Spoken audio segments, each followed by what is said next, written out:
Le prophète ne parle pas de réservoirs, de citernes, de quelques récipients fabriqués par l'homme, mais d'arbres vivants et d'huile ainsi fournie continuellement, toujours fraîche, oui, toujours fraîche et chaude, provenant des artères d'un organisme vivant et ainsi, en tant que tel, coulant vers le chandelier qui éclaire d'une lumière constante, immortelle, une lumière ne variant aucunement, ne périssant jamais, étant constamment maintenue dans son plein éclat.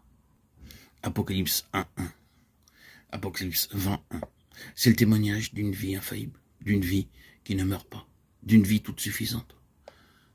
Le témoignage d'une vie qui n'est pas une abstraction, quelque chose qui est emmagasiné, mais bien de quelque chose qui vient à chaque instant d'un fleuve inépuisable, une vie puissante et glorieuse. Alors que la flamme brûle, cela est une déclaration constante de victoire.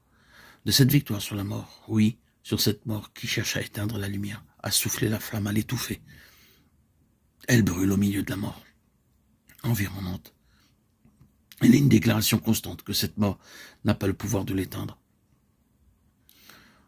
En lisant le livre de l'Apocalypse, nous pouvons comprendre quelle est donc cette chose qui est la seule d'ailleurs à pouvoir justifier au Seigneur de maintenir quelques instruments en relation avec lui-même et son intention.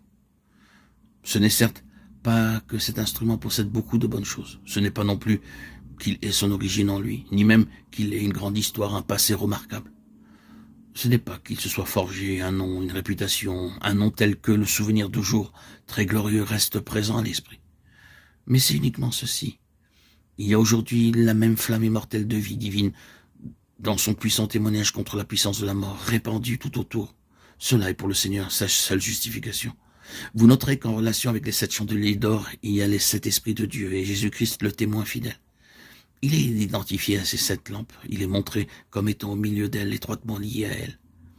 Elles ont été appelées à l'existence dans le but d'être une expression permanente du Seigneur lui-même, l'attestant comme le témoin fidèle, le vivant, dans la puissance de l'Esprit de Dieu.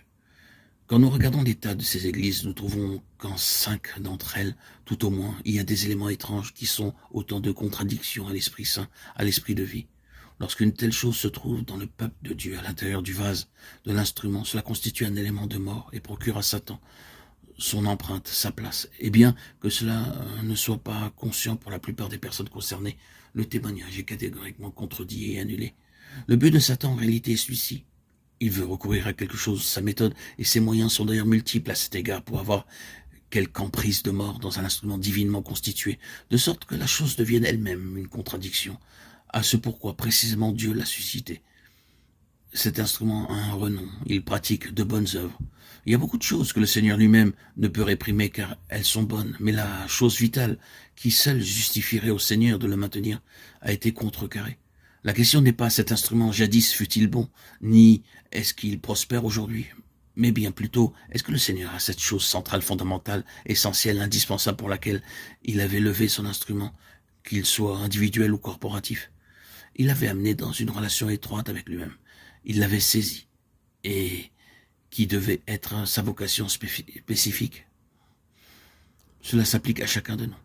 Nous avons tous été saisis par Jésus-Christ. Et il y a un but précis dans ce fait. Nous n'avons pas été saisis juste pour être sauvés. Notre salut, certes, est la base, mais il nous introduit en fait dans quelque chose de beaucoup plus important. Le Seigneur rassemble les siens pour les constituer en un vase corporatif, objet de son dessein divin. Il suscite des instruments de temps à autre, mais qu'ils soient individuels ou corporatifs. Le danger constant est que la chose essentielle pour laquelle le Seigneur, dans sa pensée, les a suscités soit perdue alors que beaucoup d'autres choses subsistent.